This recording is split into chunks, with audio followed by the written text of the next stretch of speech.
agenda. We also have the Maori training.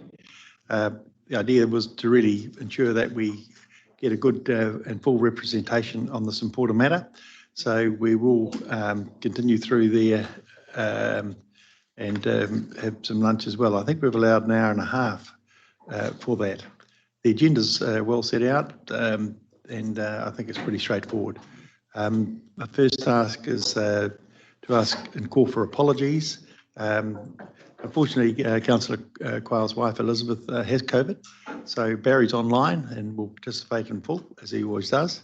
Are there any other further apologies, Dave?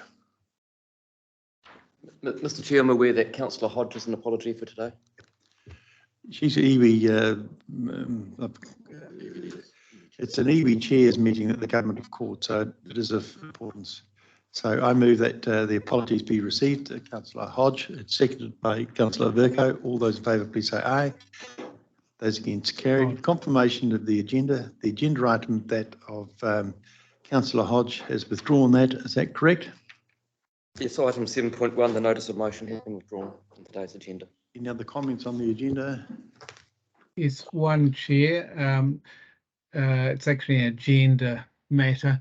On page 43, the title is wrong. It's got Raukawa Charitable Trust, and it should have Risk and Assurance Committee on page 43. Well noted, and good morning, Barry, and hope Elizabeth makes a speedy recovery. And thank you, Chair. Councillor Quayle moves the confirmation of the agenda. It's seconded by Councillor Husband. All those in favour, please say aye. Aye. Those against, carried. Are there any disclosures of interest that are not noted on the register? If there are none, there does not need a mover or a seconder. I now move into the confirmation of the council minutes, and the first one that being the meeting of 31st of March. Moved by Councillor Sori. Councillor Kneebone, happy to second.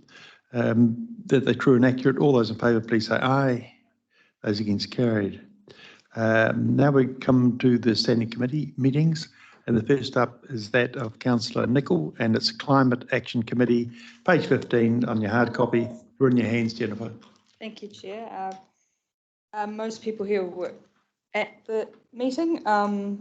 We had items on the water availability and security, effects on the Waikato region. We had Thames Coromandel District Council shoreline management plans profiled, and we had the proposed approach to local climate change risk assessments, as well as a really good paper by Blair Dickey on renewable energy opportunities, and an update from Karen Bennett on emission reduction dashboard update. So there were no Section B recommendations. So just to, if there are any questions, let me know. Otherwise. Councillor Litchfield. Yes, thank you, Chair.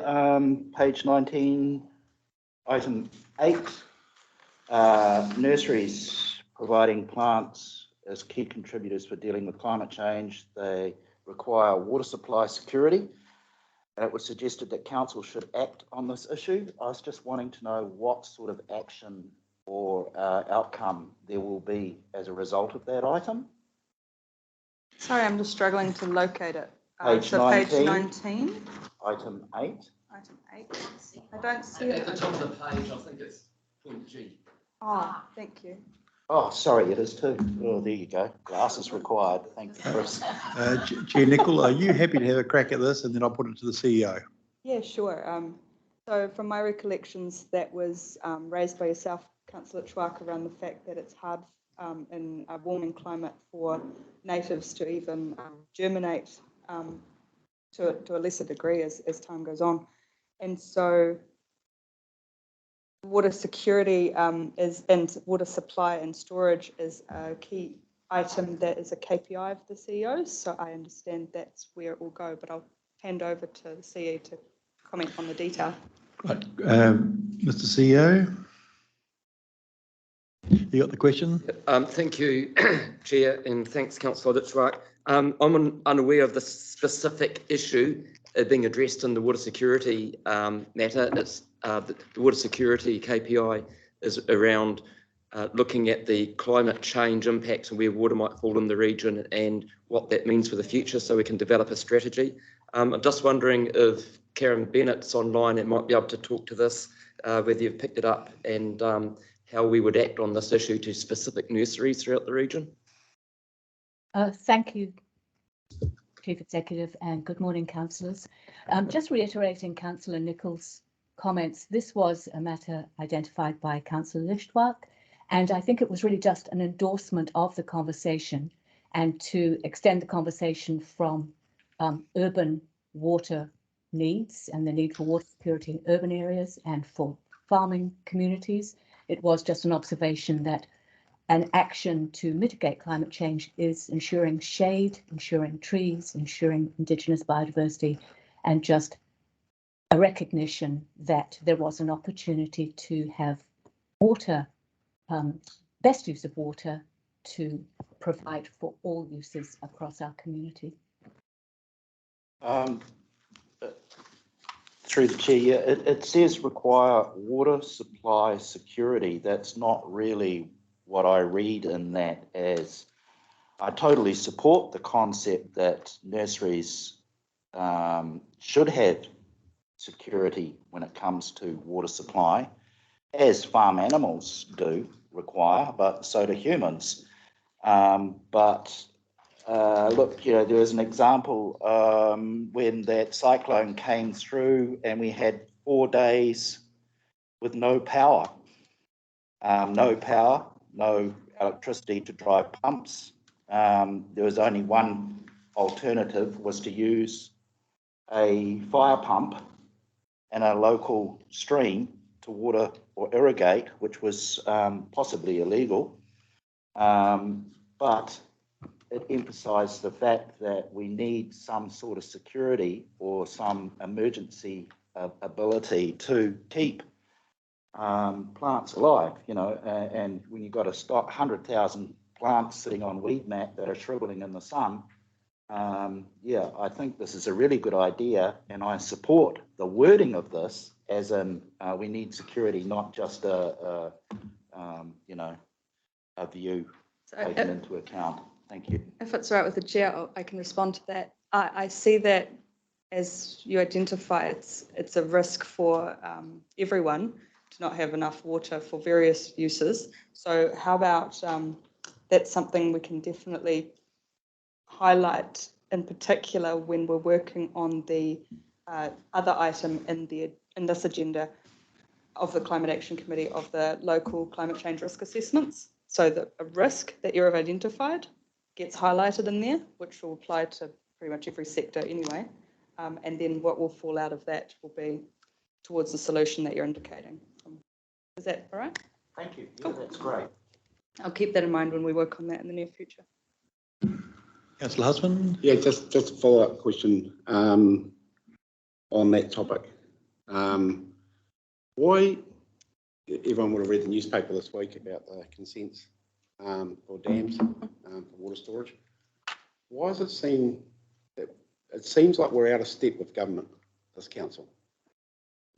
We're not encouraging water storage. We appear to not be encouraging water storage on the surface of it, with massive consent fees and you know, and really not facilitating any help with people doing water storage. So, what are you going to do in that space? Encouraging this council to do water storage. Yeah, so it's been raised with me by others, constituents as well, who may be urban but also have farming interests, that there's this hurdle, and so I wasn't surprised to see that news article. And obviously we need to enable people to make their livelihoods work, make transitions if they want to make transitions to be more resilient, let's say, even if they want to change land use, for example. The conversation I had specifically with someone was around changing from livestock farming to cropping, for example, and that requiring irrigation and so forth. So it's something that, and I just want to highlight that Councillor Vercoe's raised this a number of times as well. So it's very much on my radar, and I think that through for my mandate on this piece, or the committee's mandate is to have a look at what we just talked about with the local climate risk assessment, using that risk of the fact that it might be too difficult for people and looking at what we can do about it. But the exact specifics of that, I don't know what they are yet. Yeah, so like going from livestock farming to cropping Just an example. is not going to happen because plan change one won't allow that when it comes in. You know, like it'll be a non-compliant consent to get. But I'm meaning just what we've got here and now. Like I might rabbit on, but I'm not a complete dipstick. I know there's something happening with the climate, right? But more so, we need that water. And yeah, that's the point I'm trying to make. Just for what we're doing now. Forget about if you're changing or anything like that. Just the business as usual. We need that water. So it'd be really good if we keep advocating for storage. Keep that high up on the list of risks that we need to work on, definitely.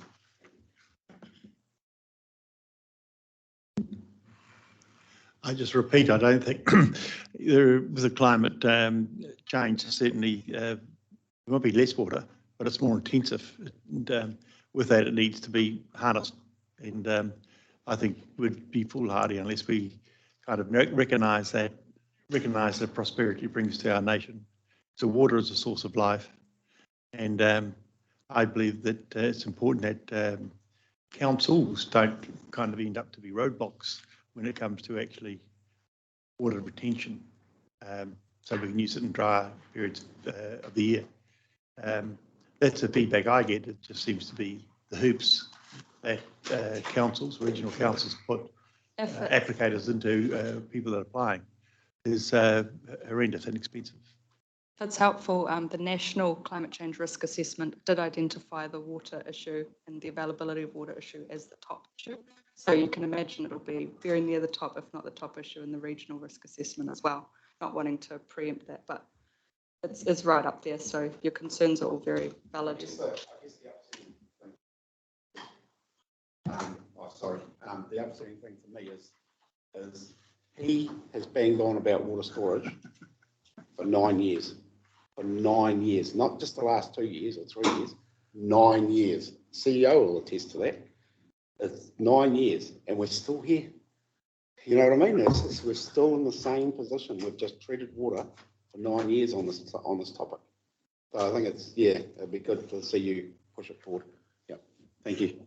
Point made, Councillor Husband. Councillor, if you'd like to bang on, seriously, it's a concern to you. 9 years. Talk years. about practically, Councillor Vercoe, and then Councillor Chris White. McLeay hadn't come in as chief executive, it would be another 9 years before I could get anything done.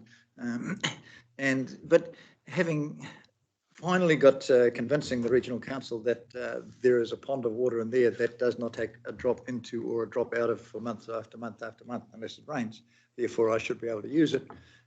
That argument was accepted, but then government have come in and said the maximum area that you can irrigate without a resource consent that will take you $900,000 in a few years is 10 hectares. So therefore I am limited to a maximum irrigation of 10 hectares, which is on a chicory crop. You're not allowed to irrigate pasture, so that ain't going to work. The reality, and we tried it this year, the reality of actually getting water onto 10 hectares of chicory is very difficult. Do you put in a permanent system? And of course you can't afford a permanent system if you're only doing 10 hectares. That'll cost you $250,000, which blows it out of the water. So the cheapest way is to use your travelling irrigator, but then that won't get a lot on. And yes, it was an interesting exercise, and yes, we can irrigate 10 hectares of chicory, but we haven't sort of worked it out yet how to actually do it. So I'm hopeful that somebody will give some better advice. Coming to Councillor White, I just want to ask this question. I know it's not, but I want to ask the question. Is that quantum that you can take, is that because from one dam, or if you, what I'm getting at, if you divide your farm into 4 or 5 different ownerships, does that give you 50 hectares? If you had to subdivide your farm into 10 lots. We're on the same page. You've got to get up pretty early in the morning to beat Councillor Vercoe. Councillor Yeah, just following on from what everybody else has said, and I've been around for long enough to know that Councillor Virko has been talking about this for a long time. I guess my question is just more about process. The fact that this council did say that water storage was a priority for us. We had quite a lot of discussion about it. But I'm not aware of a lot of work having been done to this point. So just a question for our Chief Executive as to why, when we say we want something to be a priority, does it take so long for us to get to a full examination of exactly what's possible? Chris, would you like to respond in a positive way? And yeah, Oh, sorry. but you'll be next up. Just Chris, I mean, we did raise it, probably with Vaughan too, as was our priority. You know, we had these little kind of nice little meetings of what we hope to achieve over the next 3 years. And this council now in the dying phases of the 3 years. And perhaps some of us are concerned we haven't made enough progress. I'm sorry if I dropped you in it, but I'd like you to respond. No, I think it's a really interesting discussion. And look, we have started the water security work because of major infrastructure for water supply is going to be put into the Waikato. And it's not just in the Waikato and Waipa catchments. We've got to talk about the Hodge catchments as well, because it looks like that's where some of the projections are. It's going to get drier. A lot of thought has got to be put into where it would get put in and how it get put in. And that is the work that's occurring right now, which, you know, I've got a KPI to try and have to develop a strategy for water security for the future, so we can then have those discussions. It's going to take a lot of discussion with central government, and I think the Climate Action Committee had MPI talking about this very issue at the most recent meeting. And it's going to take a lot of joined up thinking with the likes of the hydro system and how that works with water that comes in from the Whanganui River. And it gets managed all the way down the system, because there's a lot of potential for storage. I know that some of our hydrologists also talk about the potential for groundwater, and you know, there's huge potential there. I don't think it's just a matter of putting it in. The other matter that's been referred to, I think, is that some of the high costs of putting in large storage systems. Of course, some of these come through the Building Act, of which we don't create the rules over. But if they are large scale systems, it's got to follow the Building Act type processes to get through, and that affects some smaller players, if you like. But if you're watching with interest what's happening in the Waimea catchment down in Tasman at the moment, where, you know, they've had quite a lot of significant cost blowouts. They'll get there eventually, but I think that they've got to do this in the face of making sure they put in the infrastructure for that changing climate in the future, as Councillor Husband referred to. I'm sorry if it's too slow, but I think that you've got to do the planning up front to make sure you get it right for the long term. But it's well and truly on our sites. And I think that the northeastern part of the Waikato certainly appears to be a key area coming through from the climate modelling. Thanks, Chris. Yeah, thanks, Chair. Sorry. You know, I think, yeah, because water is number one, especially to me. Right? I can't survive. My business can't survive without water, obviously. So, you know, for 9 years, I've been saying things like hosing down with effluent. It's the dairy companies won't allow us to do that.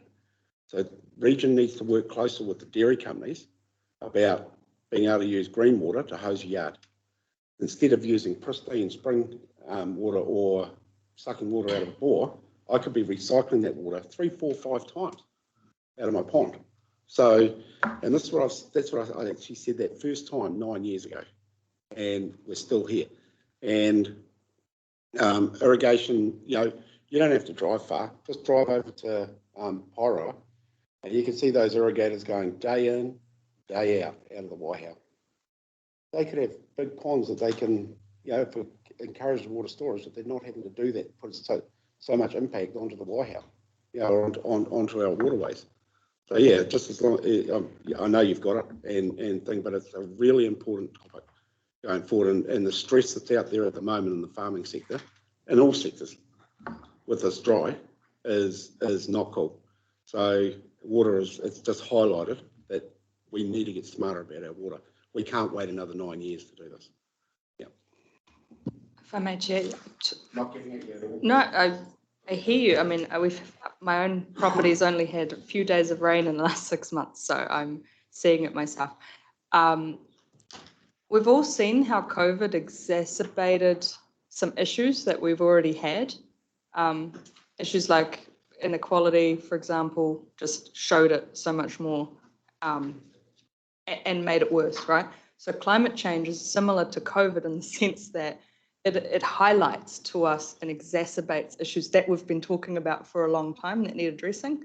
So if Climate Action Committee and these things in this council can put more pressure on, then that's generally what will happen. And that's why you see it coming up in the agenda as well. So, and through you, Mr. Chair, the critical thing is the storage is the first part of the problem, right? It's all good to get storage. Then you've got to take the water out of the storage. And that's where we need to make sure that we're not crippling people with consents and compliance costs that they can't take the water out. They can have the dam, but they can't take the water out because the consent cost will be just too onerous, the consenting process. So, yeah, that's the key bit for our council. Points well made. Are you talking about farm dams, Councillor? Any Good morning, Councillor Degg. Councillor Degg, you've got the floor. Yes, good morning, Chair. Just a comment around that whole water storage and sort of cropping issue. There's a whole new technology called agrovoltaics, which basically means you can grow crops under solar panels. And one of the features I've seen relating to that is you can have water collection channels below the solar panels, which collects the water and can then feed into the crops that are growing, in and under the panel. So there are gaps in the panels to allow sufficient sunlight. So, there are some new exciting possibilities in that area. Just on another issue on the agenda, there's an item relating to the Thames Coromandel Shoreline Management Plan that we would have a discussion about that at Strategy and Policy at the May meeting. And I see from the agenda for that meeting next week that that's not on there. I'm just wondering, if it's not in May, when we'll have that discussion. Thanks. Questions best directed to you, Councillor Story. It's not in the May agenda. I'm not sure what the timing is proposed on that from Director May. I think Tracy is online. Perhaps she might. Chris, I'll ask Director May. Hi, good morning, Tracy. Good morning, Chair and councillors.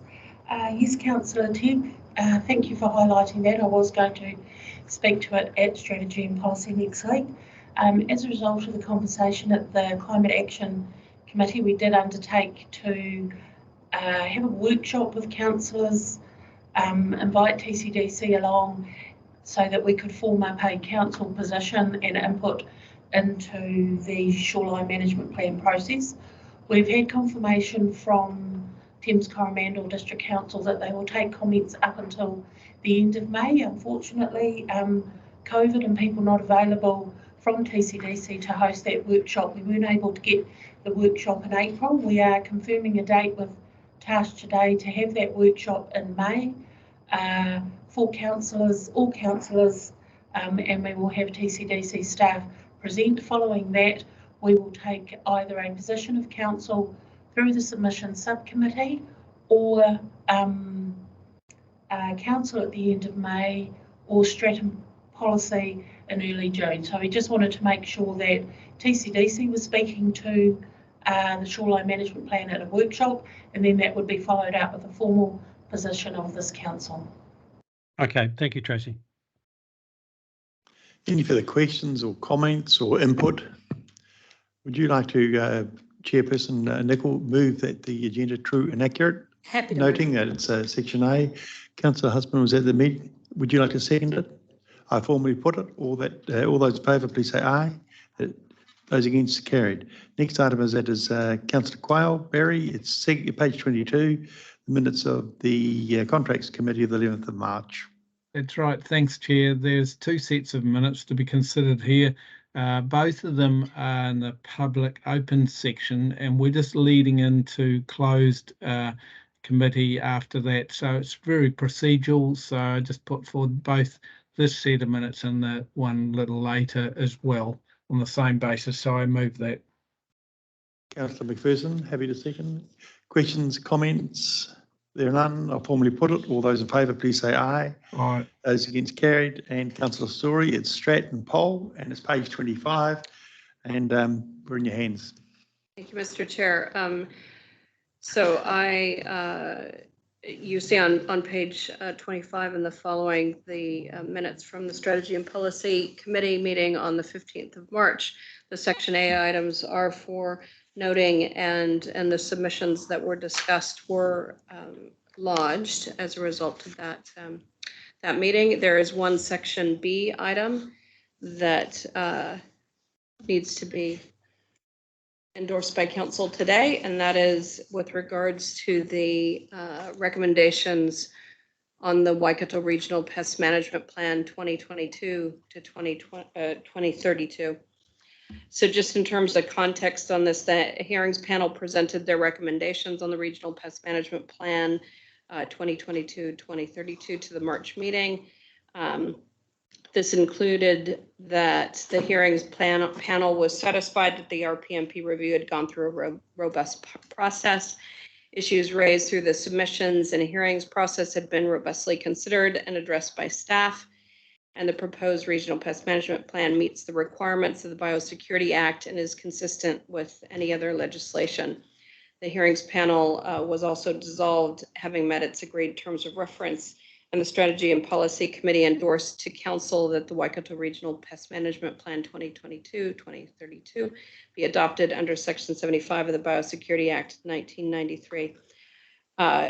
As a result of some of the discussion that happened at Strategy and Policy on the 15th of March, there were some additional tasks that staff followed up on, and that included providing key messages to assist councillors with regards to the tail end of the review process, and that was provided via email. The completion of the RPMP forward was made available yesterday through Democracy Services. So that included the chair's statement at the front of that report. And we have ensured that the completed Waikato Biosecurity Strategy will be presented to the Strategy and Policy Committee before being finalized. Should be noted that that is non-statutory and doesn't need to be endorsed for the RPMP to be adopted. So I'm working with Patrick to get this onto the June Strategy and Policy meeting. So the next required formal step is for council to adopt the Regional Pest Management Plan 2022-2032 under Section 75 of the Biosecurity Act 1993. I therefore recommend to council that the Waikato Regional Pest Management Plan be adopted. Okay, moved by Councillor, I won't formally put it, but it's moved by Councillor Story, seconded by Councillor Kneebone. Questions to you? No, I was just seconding it. Right. Councillor Spark. Yeah, I know it's a foregone now, but when it comes to Canadian geese and the problems those things are causing to the marine environment and farming in our area isn't going to be addressed through our pest management plan, and it is really very weak when it comes to the control of Canadian geese, and they're only going to, that problem's only going to be exacerbated in not doing anything, and eventually it's going to cost us a hang of a lot more to deal with the issue. So I just had to voice my concerns as relayed to me by our rural sector and by me personally as to understanding how much damage they're doing to the seagrass beds, both in Waingaroa, Aotea and Kawhia, and they are causing a huge amounts of damage. Thank you. I'm getting Councillor, the chairperson of that committee to respond. But, you know, if you ever want to read a book on great courage and skill, is when Scully hit those Canadian geese with that 737 aircraft when he was taking, I think it was Newark Airport in New York, he managed to land that aircraft without any loss of life on the Hudson River. That was Canadian geese. Andrew, you got the floor. Yeah, Through you, Chair. Councillor Litchwark, I note your concern, and we gave that particular subject a lot of airtime at the hearings. We had significant submissions made to us. I think in the end of the day, Fred, where we got to is we live in a time where resources are constrained. We considered the suggestions that were made, and we formed a different view. But rest assured, we gave it quite a lot of thought. It wasn't just something that someone stood up and spoke and we moved on to the next subject. As a hearings panel, we challenged the executive after the hearing to make sure that we had looked under every stone to make sure that, because we knew how passionate you were particularly about the subject.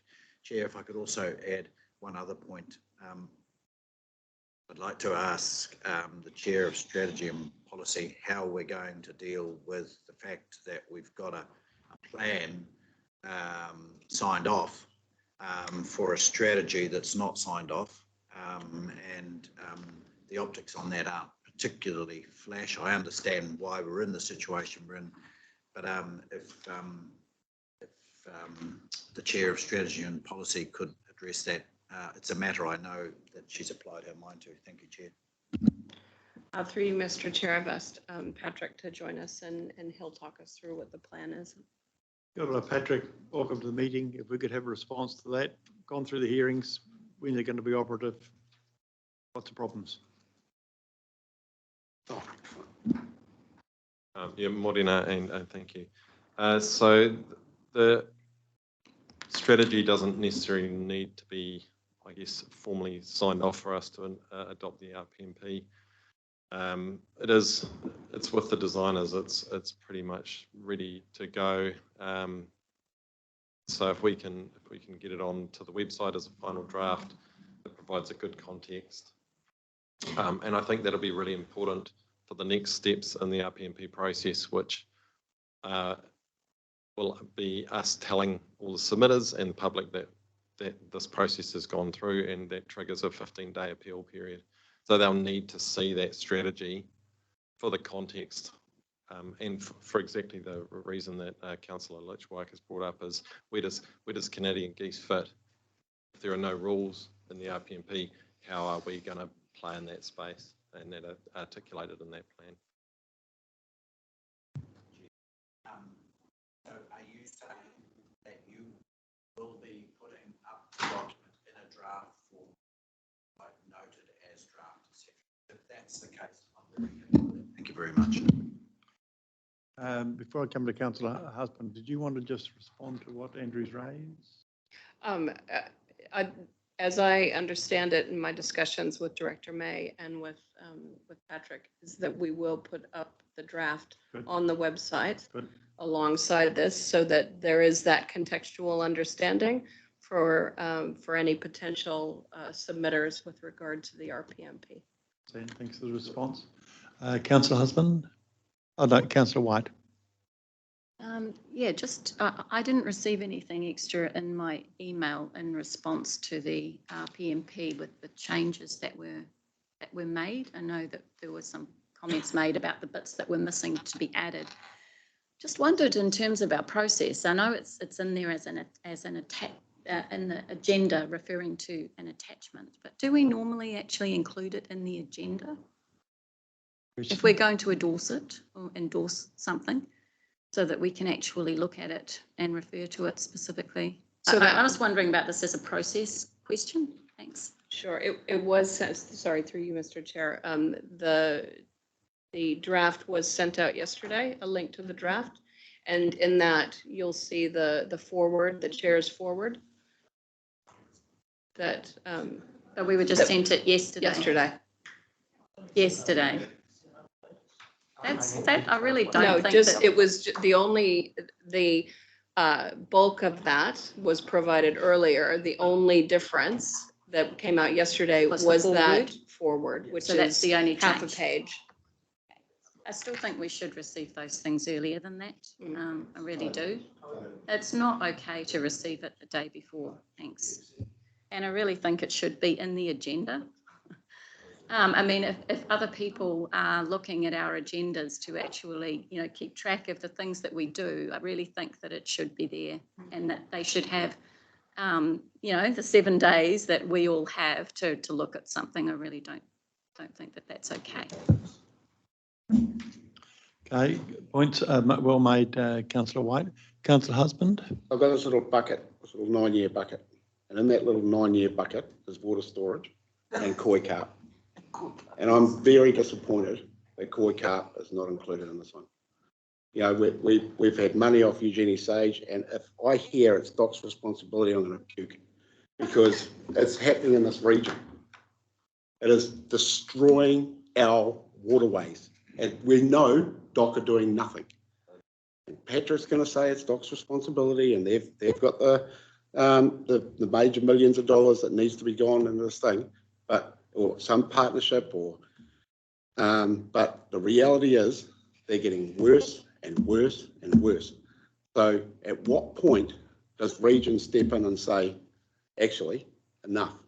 And I challenge anyone who was on that panel, did they go to the Lower Waikato and talk to the local people and see the fish, actually see them seething in their waterways?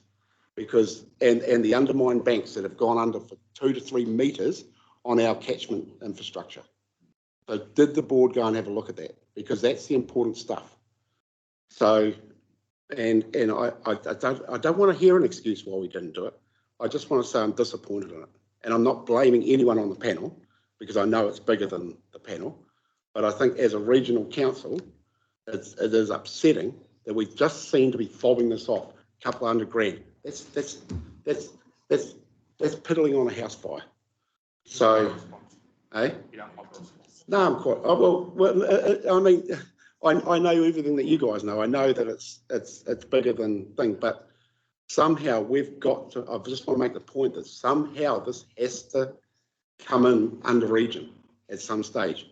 DOC are not going to take responsibility for it. It's a great big scab that no one wants to peel off. Unless, of course, there's new information and DOC are going to completely pay to rid carp out of our waterways in the next 5 years. Brilliant. But in the meantime, they're actually destroying our infrastructure. Greg's infrastructure and our council infrastructure is being destroyed, who ratepayers pay for. So at some stage, the ratepayers are going to turn around and put the blame back on council. Who knows, they might hire legal teams to take council to court if they're not supplying service standards because of these fish. So that's all I'm saying. And I know it's bigger than you guys, and it's not directed at any one of you, but it's a concern that this council needs to take serious, like water storage, like the stuff. We need to actually not wait here for another 9 years and then still be talking about koi carp. We need to actually action it. And to see iwi are doing a fantastic job in Lake Waikare, Tūwharetoa and the local hapu are doing great things. Why is it them in the papers and not us? Why? Where are we? And sure, we might have given them a little bit of funding, and I'm very close to Tawara, so I know what we're doing. Next to nothing. So sure we might be doing a little bit here and there, but we need to get more actively involved in this space. These fish are killing our waterways. Forget about dairy farming. Forget about things. Eugenie Sage was the one who gave me the figure that 1,000 of these fish, 1,000 of these fish is equivalent to having 150 cow dairy farm in the middle of the lake in E. coli levels. That is the stats from government, from Eugenie Sage's mouth. Alan Livingston will attest to that. So that's how bad these fish are for the waterways.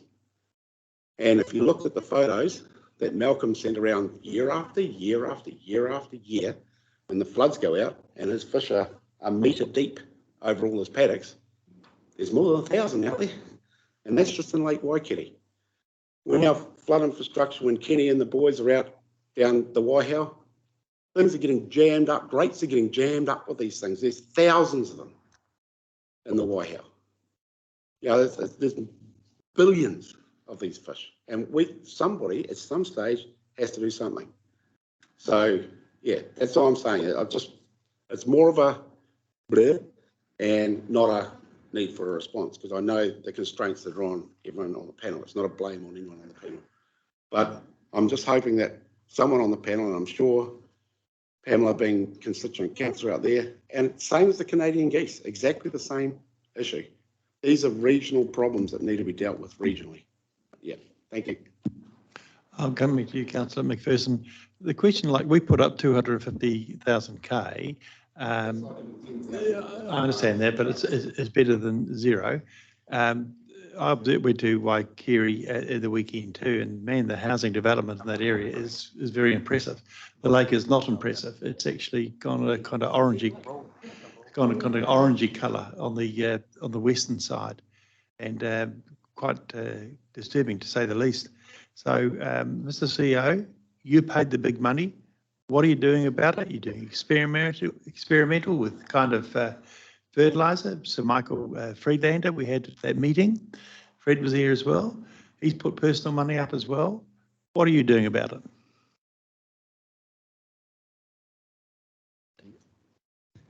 Thanks, Mr. Chairman. So when council chose to put some money into it through the long-term plan, there was a lot of discussion about how it would get spent there and where council's resources in the space being used elsewhere. So we're following that plan and having put the money up, and there's a plan for how that's going to try and get leverage of now $250,000 into a lot more. But that's only with, as Councillor Husband says, the money that we've put in to date. There's no other plan at the moment in line with how we've indicated we're going to be spending our resources in council to divert other monies into it. I guess part of it was waiting the outcome of the strategy which has come out, and if the issue is going to be a strategic priority going forward, I'll be looking forward to raising that with the new council and to where that sits in the priorities.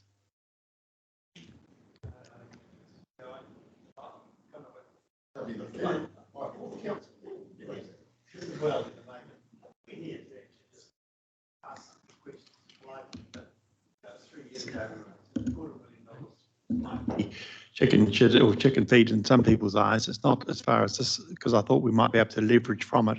I felt there was, at the papers at that time, because of the enormity of it, there was kind of a bit of pushback from staff. That might have been ill-founded, my kind of feeling on it. But is it too big a problem? Is that the problem that we're having? Does no one really want to, as Councillor Husband said, to actually kind of make a start on this waterways of this country? And I'll come to you. I'll just talk through your speaker, Mr. Chairman. It is a massive problem. It is, as Councillor Husband indicated, it's going to take a multi-institutional response to it. No institution on itself will be able to deal with it. We have trialled things over the years. It is something that, when we're looking at the current resources, financial resources we've got and where we spend it, we will have to have a look at the priorities because, amongst other things, we're going into a high inflationary environment and we can't keep doing more on our current level of resources. We've got to have a look at the resourcing we've got and where our priorities are. I'm sure that in our current operational teams and in the strategic approach that's been taken here, there would have been a lot of consideration given to what are the priorities in the region and what can we focus on most. That doesn't diminish what Councillor Husband has said. It is a massive problem for water quality, and we can try and fix a whole lot of other issues, but until some headway's made here, we can't fix some fundamental issues of some of our waterways, particularly with respect to sediment. Points made, and as I say, I think that's going to be a discussion going forward for our resources that we've got. What are the strategic priorities and how will we implement them? I think that's a very good response. Ask Councillor Story, if you turn your light off, I will come to you. If I can just respond to Councillor Husband. Councillor McPherson and Councillor thank you for raising that issue, Councillor Husband. You know that as the constituent councillor in that constituency, I raised it on a number of occasions. I ensured that the voice was heard and that the concerns were heard.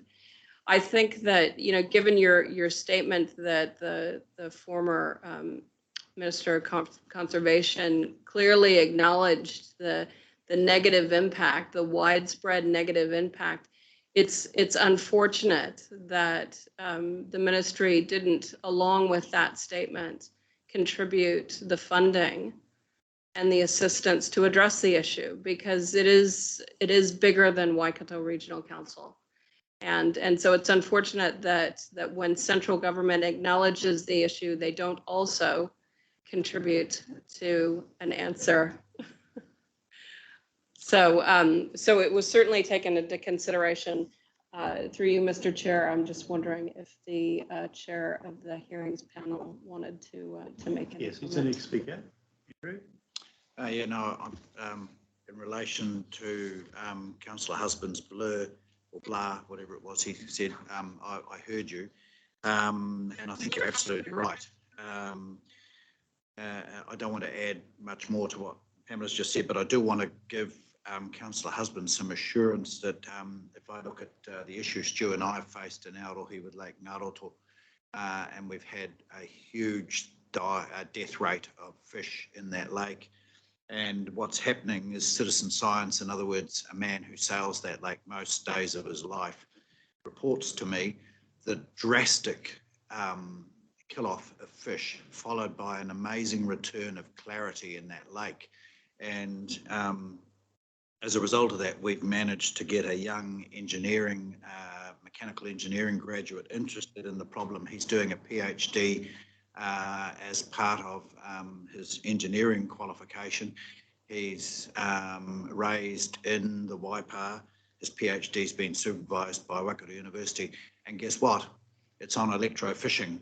He's built an algorithm that allows him to sail over in an unmanned vessel that can work 24/7, that has an algorithm that'll identify koi down to 4 metres, will stun them.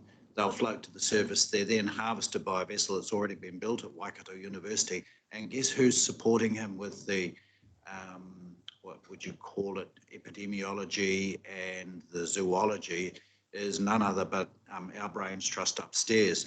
So as I said at the very start of this triennium, this is going to be an example of we don't need more money, we just need more brains, because I'm firmly of the view that that university and our scientists upstairs working together will come to a solution. I'm hoping that this council will support this young man with his PhD program, and we'll be able to run a test case in Ngaroto and maybe the lake that you mentioned too, Stu. So it's not that this council's not doing anything, and it's not that this, well, I'm certainly not subscribing to say to you that it's Doc's problem. It is all of our problems. And I think behind the scenes, there's actually quite a lot of work going on. We've invested with the gentleman that you mentioned before, Tauara Nikau. But I think also our scientists are applying their minds to this and not saying, no, Doc's not giving us any money, so we're not going to do any work on it. And so I'm reasonably confident, and it's going to take a long while, but I'm confident that technology and science is going to hold an answer for us, Stu. Can I a question to that? Is that all right, Yep. Stu? Stu, do you mind if I have your lot? I think was just a question on that topic that Andrew was talking to me about. was it specifically in regard to what Councillor McPherson just said? Yeah. Keep it nice and sharp. Yep. It's Andrew, that's great. But it's fractious. And by that I mean, if you could bring it all together, and Tawara doesn't know a thing about what you've just said, not one thing. So iwi know nothing about what you've just said. So when it's great to have all these things, and we've had them over the 9 years, we've had lots of different things, but we'll get to a point where one group will say, oh no, no, you can't do that. No. And it's not necessarily Iwi, it could be this council, could be anyone else. But you're going to get to a point where if we're not all working together, so. Points are made. Councillor Kneebone, you've been patient.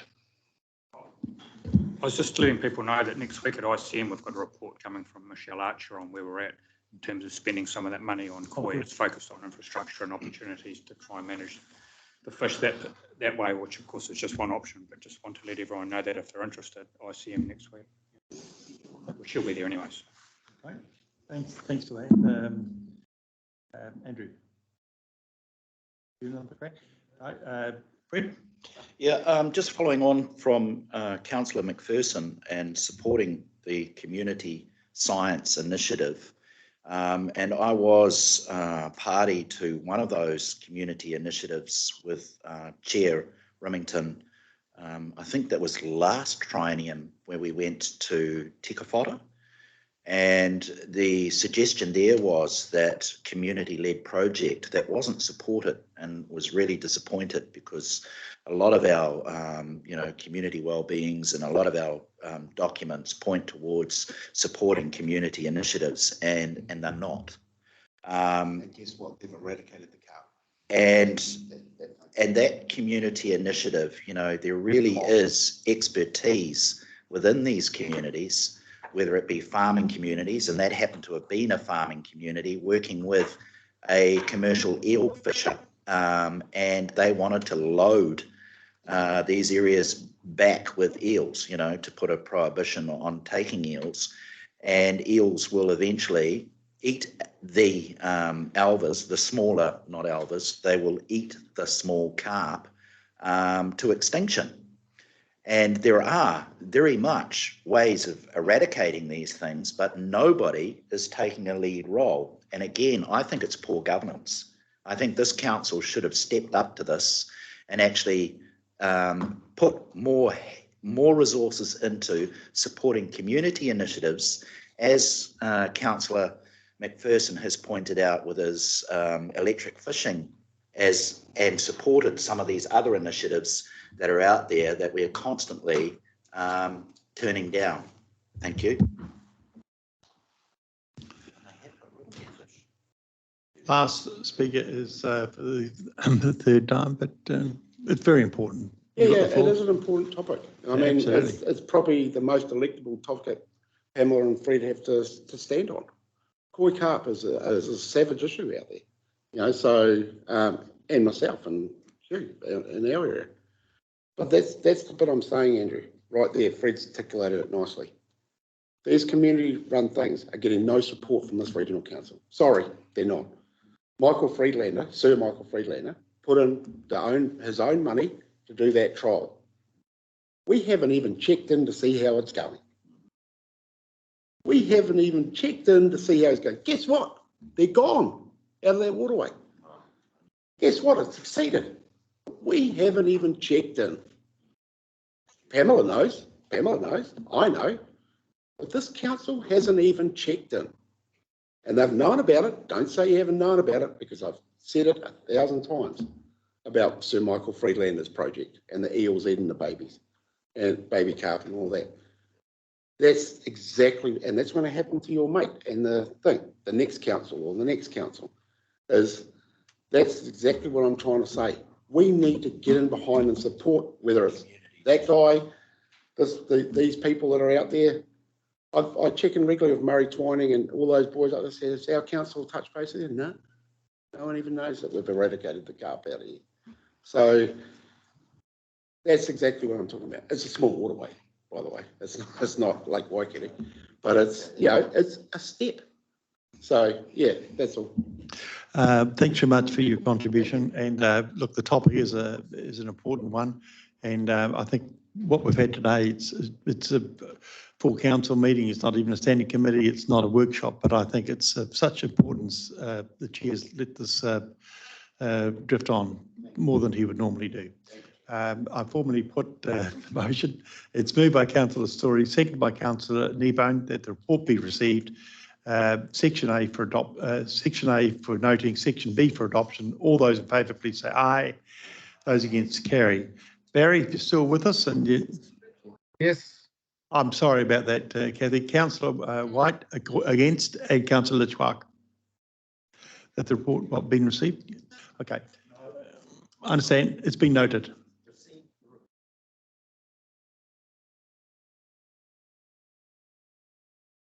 Yeah, under B. Point is made. Right, it is passed. I move on to the next item, and that is the minutes of the Contracts Committee, 23rd of March. Councillor Quayle, are you, it's Section A, and yeah. we're in your hands, Barry. Yeah, that's another one of these ones where we're just going to go into public excluded. So that's just a procedural thing. So just I move that. Okay, do I have a seconder? Councillor Husband, any questions? There are none. I formally put it. All those in favour, please say aye. Aye. Those against, carried. Next item on the agenda is that of page 37, and it's the Raukawa Charitable Trust. It's a co-governance meeting on the 7th of March. It's I so move. Do I have a seconder? And then do we have any questions? Seconded by Councillor Husband. Got that, Dave? Are we moving too quick? Any questions? Certainly lack of resources that they're crying out for there, Mr. CEO. You know, a lot of kind of pressure from central government, tight time frames. You know, we're stretched as well. And just if you read those minutes, it's there's a plea for help. Yes, Mr. Chair, and I think that's common across many of our iwi partners. I formally put it. All those in favour, please say aye. Those against, it's carried. Risk and assurance. This is the meeting of the 9th of March, led by Councillor, or his deputy, Councillor Quayle. It's a Section A item. Would you like to move that, Barry? Yes, I will move that. Just to mention for council that MFE found no issues with its shovel ready in its audit, so that was pleasing. The other item that the risk and insurance, I might mention this, that we're seeking a report from the climate action on matters to do with that and reporting over the risks to specifically to our committee so that we can get a clear handle on that matter. So those are the key matters, I think, and they're all Section A items. Thank you. So I'll move that. I look back and probably dangerous saying this, but you know, former director Claire Cricket and the work that she did in this shovel ready in that short period of time to get it accurate and to get that $43 million of what was new money was certainly must be noted again. It's moved by Barry and it's seconded by Councillor McPherson. All those in favour, please say aye. Aye. Those against, it's carried. Councillor Kneebone. Yeah, look, page 54. Happy to move. Obviously, the majority was in public excluded, Mr. Chairman, and just note that we've got a meeting of this appeals committee next week, which, given the time it's taken for those that are interested, to be a lot more more updated information coming via that hui. Thanks, Mr. Chair. Councillor Story is a member, happy to second that. If there are no questions or comments, I formally put it, noting, as Councillor Kneebone said, most of it is confidential later in the meeting. All those in favour, please say aye. Those against, it's carried. How are we going there, Dave?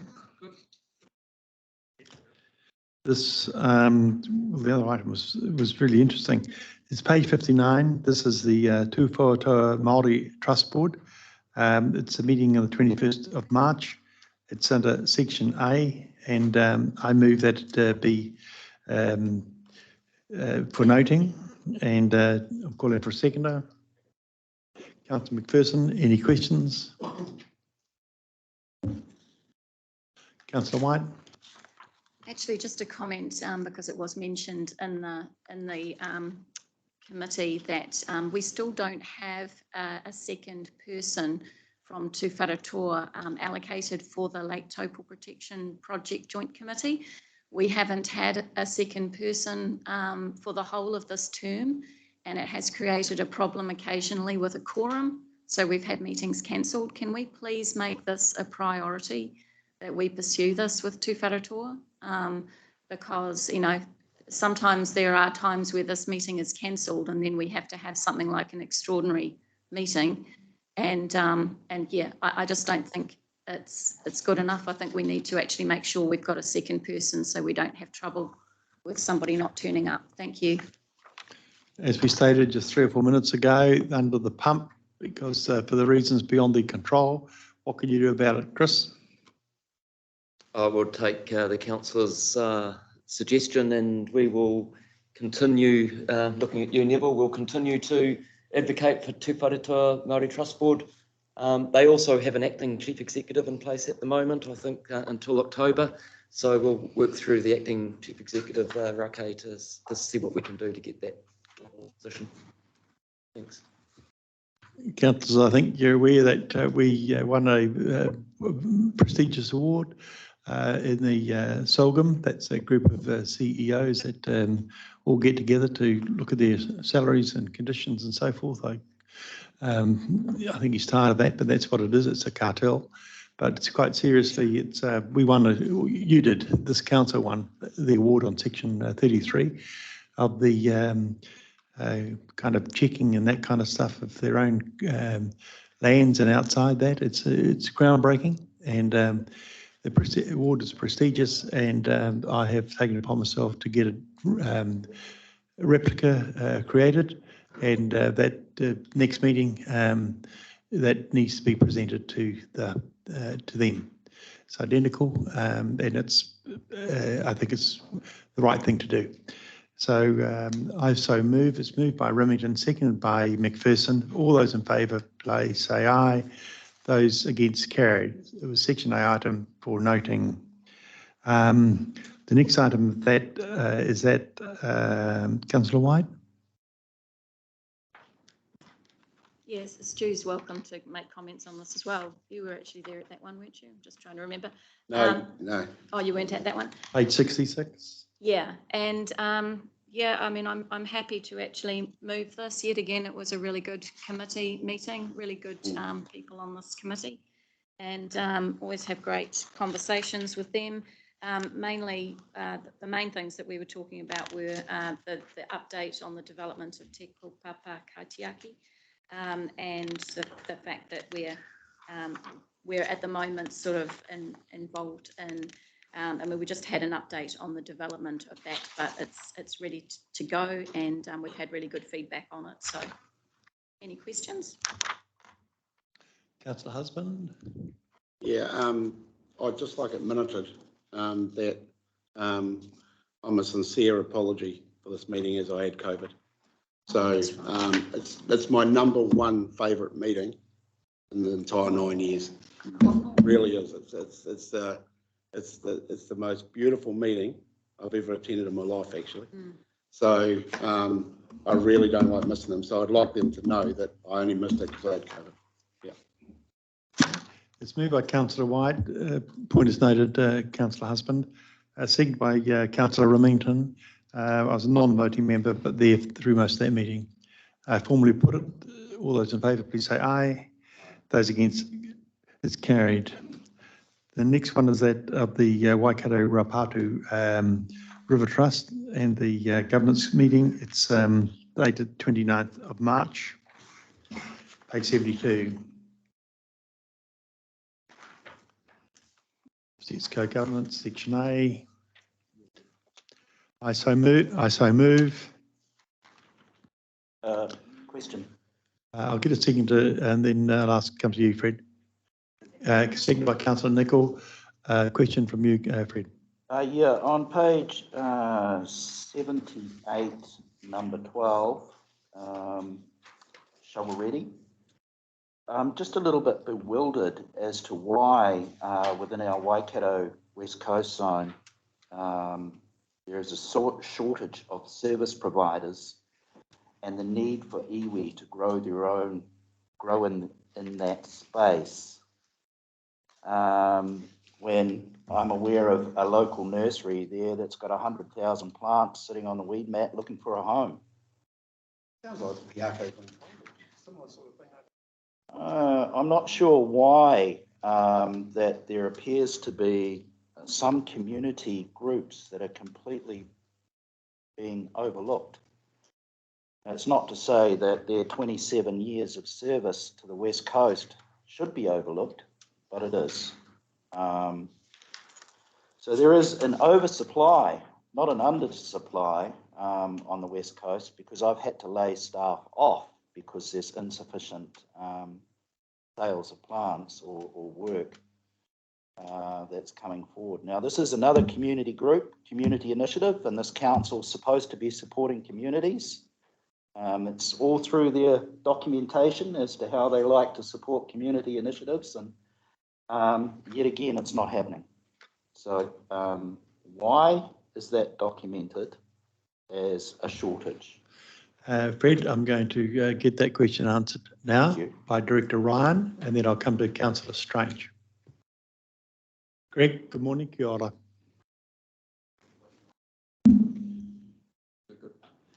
Yeah, good morning, councillors.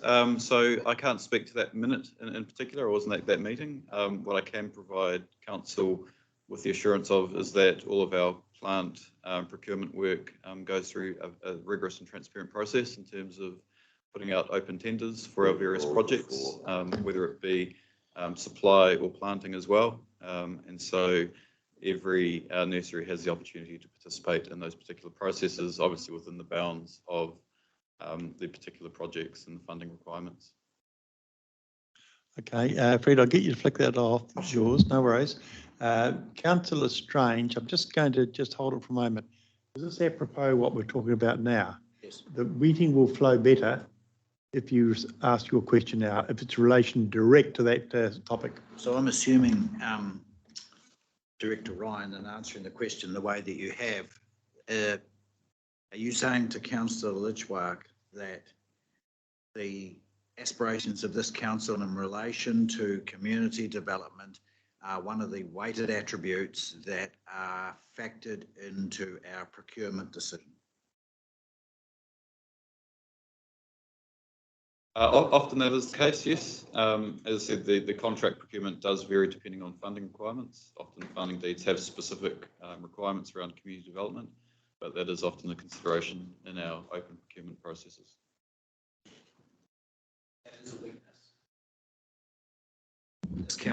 If this council has a passion for community development, then every time it does procurement, considerations of the community should form one of the weighted attributes. Because if I was sitting in that chair over there, I'd be saying in response to your answer, Chair, I could be gamed. Because that's what I'm hearing. I'll get you to take that matter up with Director Ryan offline. We're all pretty aware of how the weighting, not only price, experience, local, are all weighted in percentages, and we occasionally have to fine-tune those or alter those for good reason. So I'll get you to take up with Director Ryan offline. Councillor? Yep, Councillor Strange. Thank you, Chair. Yeah, I was at the meeting, but only for the first half. So my question is on page 75.6. I was just wondering if somebody from the meeting could add a bit of clarity, please. Update from Waikato Tainui on potential for Waikato Tainui to be involved in Te Huia train service and contribute to the growth in the network. Just a question, was it acknowledged that Don Turner from Waikato Tainui is already a part of the working group? I can respond.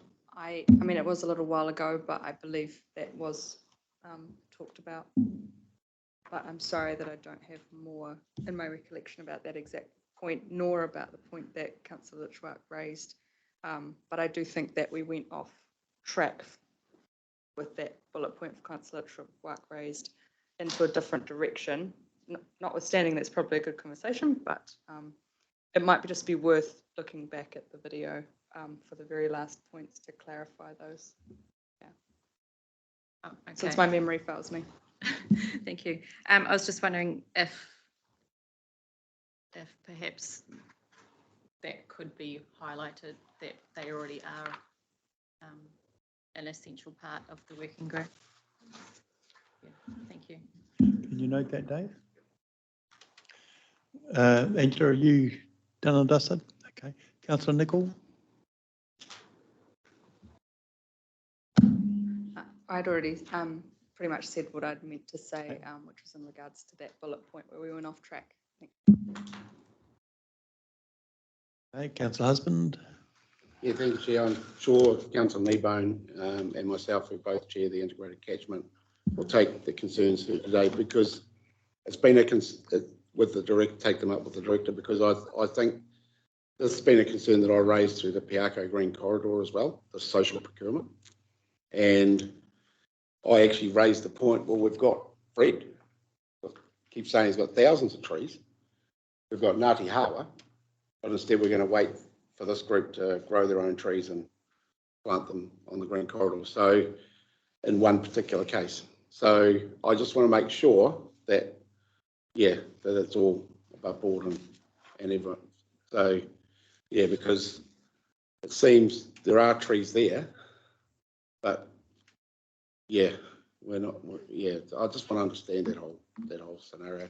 So I'll take it offline with the director. Those points are noted, and by Director Ryan and by our CEO.